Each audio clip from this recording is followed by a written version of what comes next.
basically, look, I think that issues are, there is the issues of talks as well as this bridge. On the talks part of it, I think we have been pretty clear, and I think we've been saying the same thing repeatedly. We have had various rounds of conversations with the Chinese side at different levels, diplomatic and military side. We also, as you're aware, Foreign Minister Wang Yi was here in March this year, and EM conveyed our expectations to him. As EM had said then, and I remember him talking to the media subsequently, the frictions and tensions that arise from China's deployments since April 2020 cannot be reconciled with a normal relationship between two neighbors. So we will continue to remain engaged with the Chinese side, both at the diplomatic and military levels, to ensure that the directions given by the two ministers are implemented fully. And of course, if there is any further update, we will share with you. So that's on the talks part of it. We have seen media reports and other reports on the so-called bridge, or I don't know if it's another, somebody said second bridge, or if it's an expansion or widening of the current bridge. Look, probably, and the area that is referred to is, of course, we've always felt this was occupied. And we have had our, for decades. And we have, of course, from a military perspective, I would not be in a position to comment that. I think Ministry of Defence or the implications of that. But as I said, we monitor such developments, and if there's any update on this, we will share with you. Okay. हमारे विदेश मंत्रालय के spokesperson ने कल क्या शब्द इस्तेमाल किए? इट इज फेल्ट कि चीन का कब्जा है उस जगह पर. ये हम महसूस करते हैं कि चीन का कब्जा है. माफ कीजिएगा, महसूस नहीं करते. चीन का कब्जा है, ये हमारे देश की पोजीशन रही है, ये हमारा स्टैंड रहा है हमेशा से. तो हम इस बात से लेकर बहुत चिंतित हैं कि चीन को लेकर प्रधानमंत्री किसी दबाव में है. आपने और हमने पिछले वक्तव्य प्रधानमंत्री का सुना.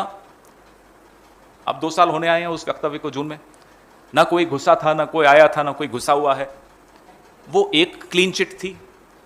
कल विदेश मंत्रालय ने, जिसको अंग्रेजी में कहते हैं, डाइल्यूट कर दिया चीन का, जो हमारे बढ़ता चला रहा है चीन. इस पूरी बात को आप डाइल्यूट करके कहते हैं कि हम महसूस करते हैं कि चीन के कब्जे वाला इलाका. यह छोटी बात नहीं है. नंबर 1, चीन निरंतर बढ़ रहा है.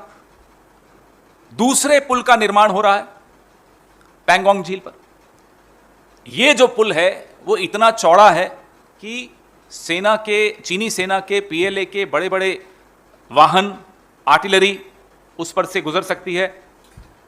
और जो दोनों सिरे हैं पैंगोंग झील के, उन दोनों सिरों पर एक तरह से चीन ने अपना आधिपत्य जमा दिया है. उनका वो दुरुपयोग भारत के खिलाफ करेगा.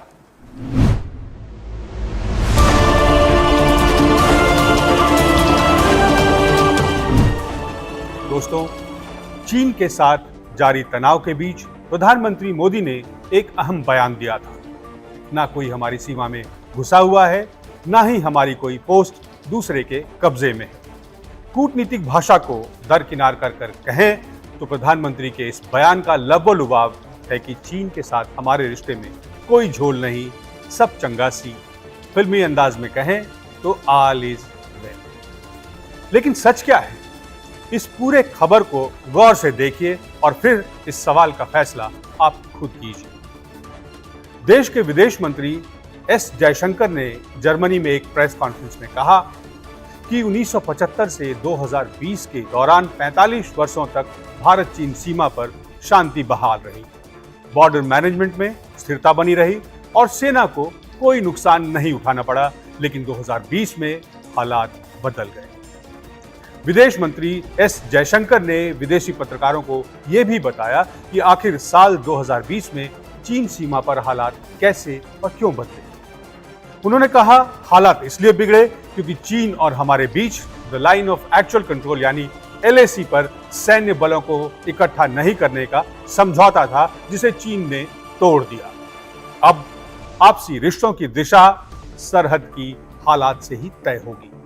जाहिर है, ऐसे में चीन के साथ हमारे संबंध बेहद मुश्किल दौर से गुजर रहे हैं. ये देश के विदेश मंत्री की ईमानदार स्वीकारोक्ति है. वो दुनिया के सामने साफ साफ तौर पर कह रहे हैं कि चीन के साथ हमारे संबंध बेहद मुश्किल दौर से गुजर रहा है. उन्होंने ये भी कहा कि साल 2020 से पहले 45 साल तक सही मायने में सब कुछ सही रहा और जो कुछ हुआ वो साल 2020 से ही शुरू हुआ है। लेकिन हमारे पीएम का बयान एक बार फिर से गौर फरमाइए। ना कोई हमारी सीमा में घुसा हुआ है, ना ही हमारी कोई पोस्ट दूसरे के कब्जे में है। प्रधानमंत्री के इस बयान पर नजर रखिए और विदेश मंत्री एस जयशंकर के एक और बयान पर गौर कीजिए।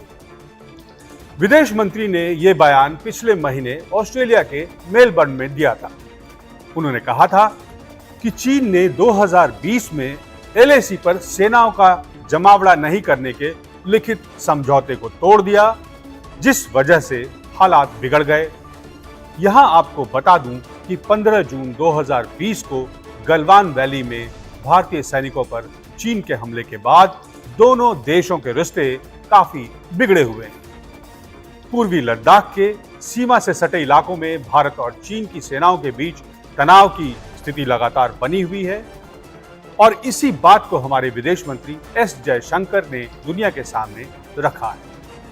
उनका बयान निश्चित रूप से सराहनीय है, लेकिन मोदी जी के ऑल इज वेल वाले बयान के बारे में आप क्या कहते हैं? आपके जवाब का इंतजार रहेगा। मैं प्रणव झा आपको नमस्कार करता हूं। आप सबका बहुत बहुत धन्यवाद। देखते रहिए INC टीवी।